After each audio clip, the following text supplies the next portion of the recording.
Ini part ke-13 membaca buku Unlimited Power Kuasa Tak Terbatas halaman ke-92.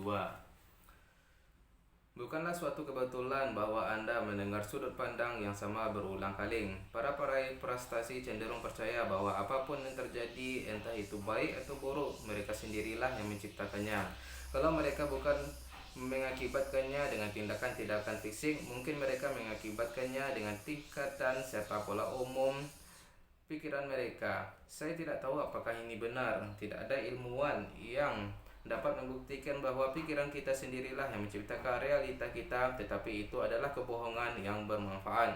Itu adalah kepercayaan yang memberdayakan. Itulah sebabnya saya memilih percaya kepadanya. Saya percaya bahwa kita sendirilah yang menghasilkan pengalaman-pengalaman hidup kita, entah dengan perilaku atau dengan pikiran, dan bahwa kita bisa belajar dari semuanya itu.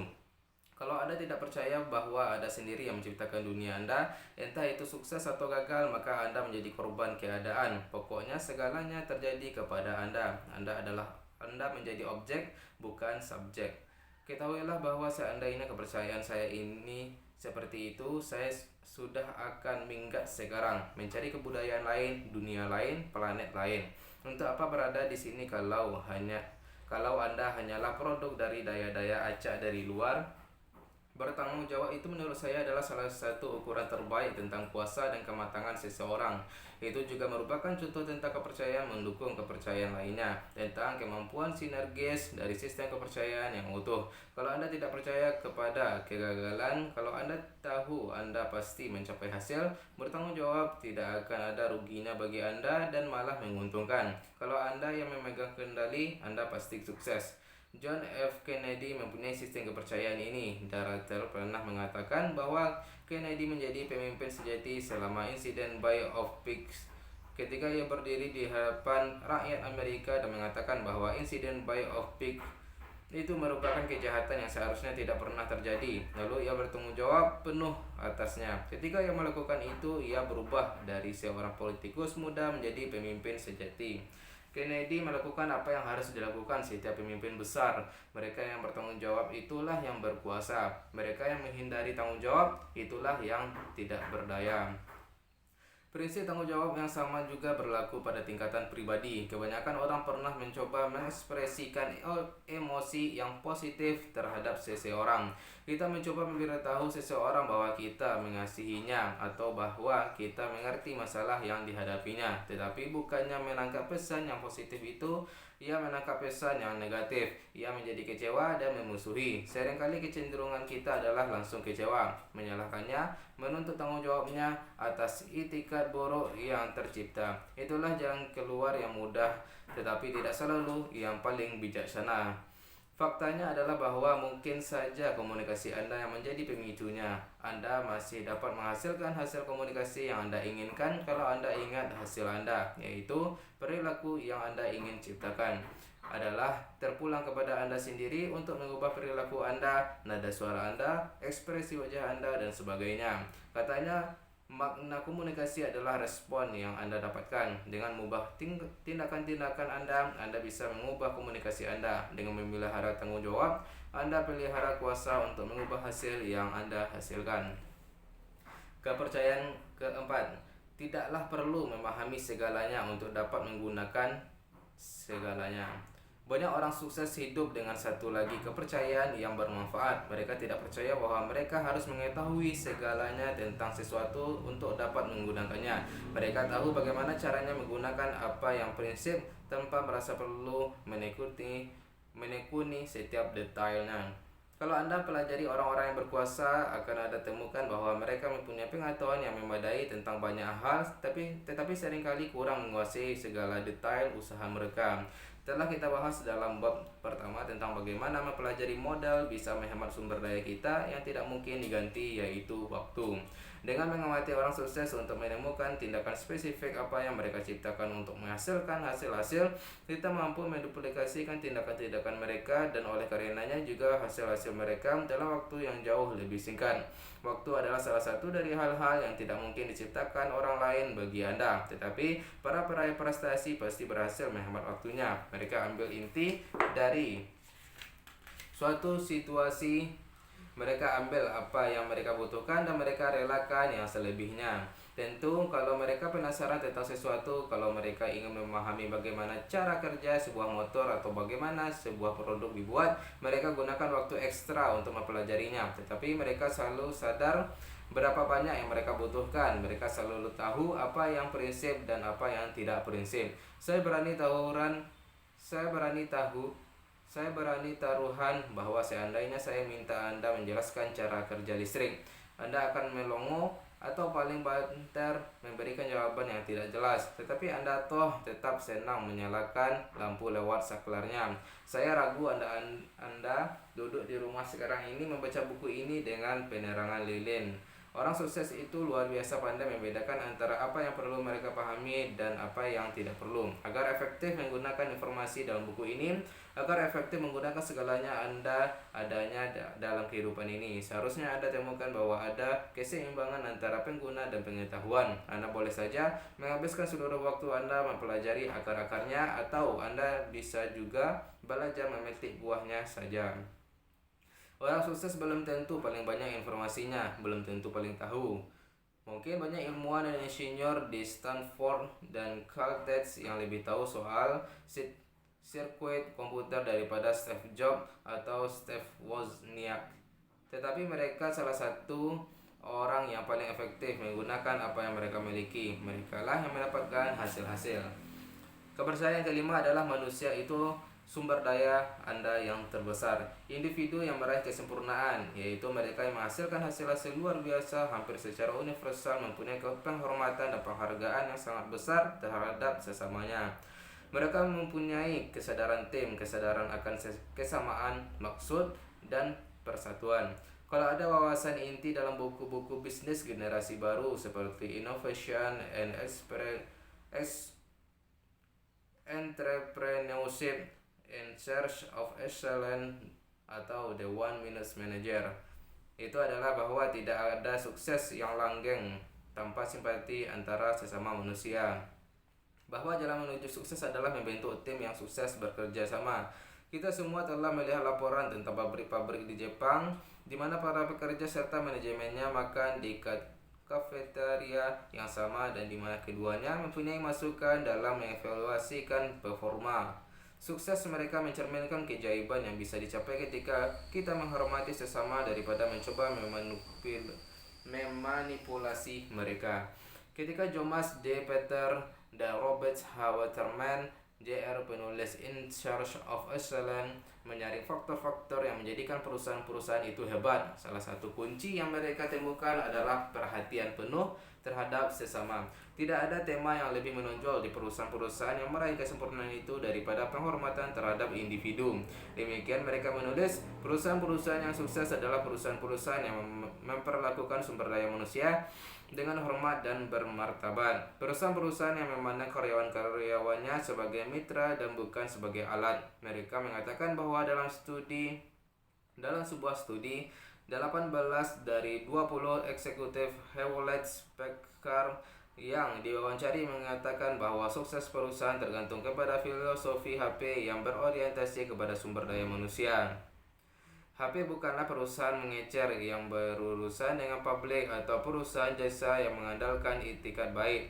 HP berurusan di perbatasan paling rumit dari teknologi modern. Tetapi bahkan di sana pun jelas bahwa efektif menangani sumber daya manusia itu dipandang sebagai tantangan yang utama. Seperti banyak kepercayaan yang disebutkan di sini, yang salah satu lebih mudah diucapkan daripada dilaksanakan.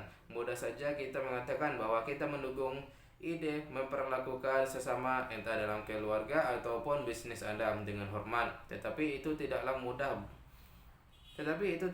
selalu mudah dilaksanakan. Sementara Anda membaca buku ini, ingatlah gambaran nahkoda yang terus menyesuaikan arah kepalanya sementara ia menuju ke tujuan. Demikian pula lah halnya dengan kehidupan. Kita harus terus waspada, menyesuaikan ulang perilaku kita dan menyesuaikan tindakan-tindakan kita untuk memastikan kita betul-betul menuju ke tempat yang kita tuju. Mengatakan bahwa Anda memperlakukan sesama dengan hormat dan betul-betul melaksanakannya tidaklah sama.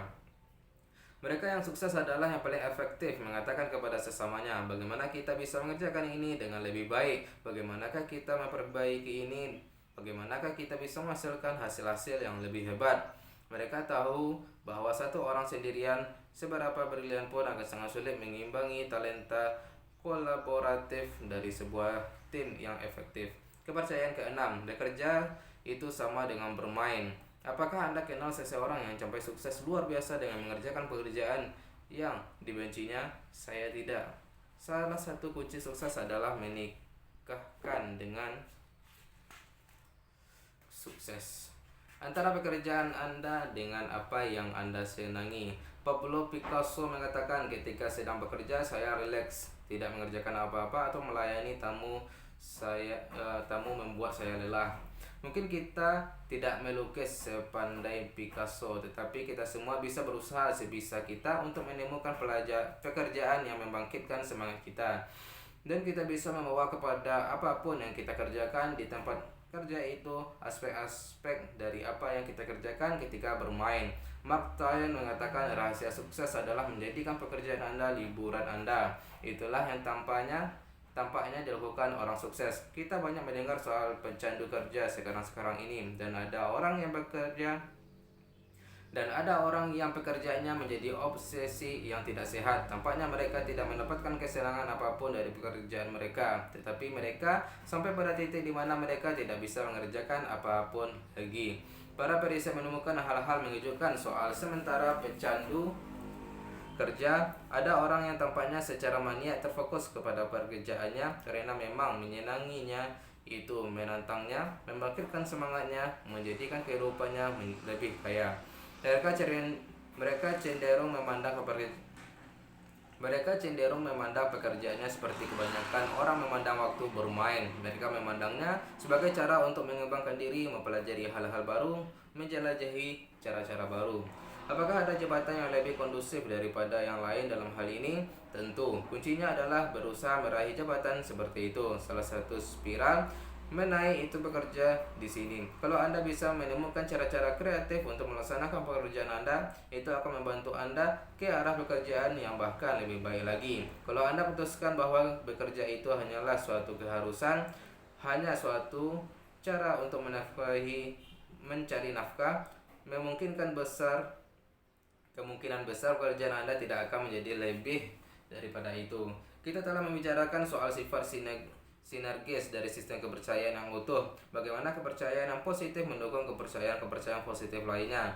Inilah contoh lainnya. Menurut saya tidak ada yang namanya jabatan jalan buntu. Yang ada hanyalah orang yang telah kehilangan kepekaan-nya terhadap kemungkinan, orang yang telah memutuskan untuk tidak bertanggung jawab, orang yang telah memutuskan untuk percaya kepada kegagalan. Saya bukanlah menyarankan Anda menjadi pecandu kerja. Saya bukanlah menyarankan bahwa Anda hendaknya mengorientasikan dunia Anda di seputar pekerjaan. Melainkan saya menyarankan bahwa Anda akan memperkaya dunia Anda dan memperkaya pekerjaan Anda kalau Anda membawakan kepadanya rasa ingin tahu dan vitalitas seperti yang Anda bawakan ke waktu bermain. Kepercayaan ketujuh, tidak ada sukses yang menetap tanpa komitmen. Individu yang sukses mempunyai kepercayaan akan kuasa komitmen. Kalau ada suatu kepercayaan yang tampaknya hampir-hampir tidak dapat dipisahkan dari sukses, itu adalah bahwa tidak ada sukses besar tanpa komitmen besar. Kalau Anda pelajari orang sukses di bidang manapun, akan Anda temukan bahwa mereka belum tentu yang terbaik atau yang paling cemerlang, yang paling cepat atau yang paling kuat. Akan ada temukan bahwa mereka itu yang paling berkomitmen.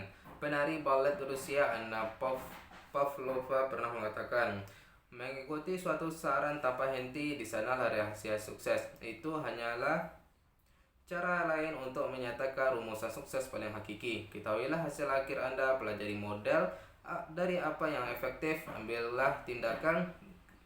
Kembangkanlah kepekaan sensorik untuk mengetahui apa yang Anda dapatkan dan teruslah menyempurnakannya hingga Anda dapatkan apa yang Anda inginkan. Kita melihat ini dalam bidang manapun, bahkan bidang-bidang di mana kemampuan alami tampaknya paling menguntungkan. Ambillah sport umpamanya, apakah yang menjadi Larry Bird itu salah seorang pemain basket terbaik? Banyak orang masih bertanya-tanya, ia lamban, ia tidak bisa melompat. Di dunia kijang-kijang yang anggun, terkadang ia tampak seolah-olah sedang bermain dalam gerakan lambat. Tetapi ujung-ujungnya Larry Bird sukses karena ia mempunyai komitmen luar biasa terhadap sukses. Ia berlatih lebih keras, ia mempunyai mental yang lebih tangguh, ia bermain lebih keras, ia lebih menginginkannya. Ia mendapatkan lebih banyak dari keterampilannya daripada hampir siapapun juga. Peter Ross masuk buku rekor dengan cara yang sama, dengan cara secara konsisten menggunakan komitmennya terhadap kesempurnaan sebagai daya pendorong untuk mengarahkan segalanya ke dalam segala yang dilakukannya. Tom Watson, pegolf hebat itu tidaklah istimewa di Stanford. Ia hanyalah salah seorang anggota tim, tetapi pelatihnya masih kagum kepadanya. Tidak pernah saya melihat orang berlatih lebih keras daripadanya. Perbedaan dalam keterampilan fisik murni di antara para atlet itu jarang sekali menjelaskan apa-apa. Kualitas komitmenlah yang membedakan antara yang baik dan dengan yang hebat. Itu saja dulu guys. Besok kita akan sambung ke halaman 98. Sekian, bye bye.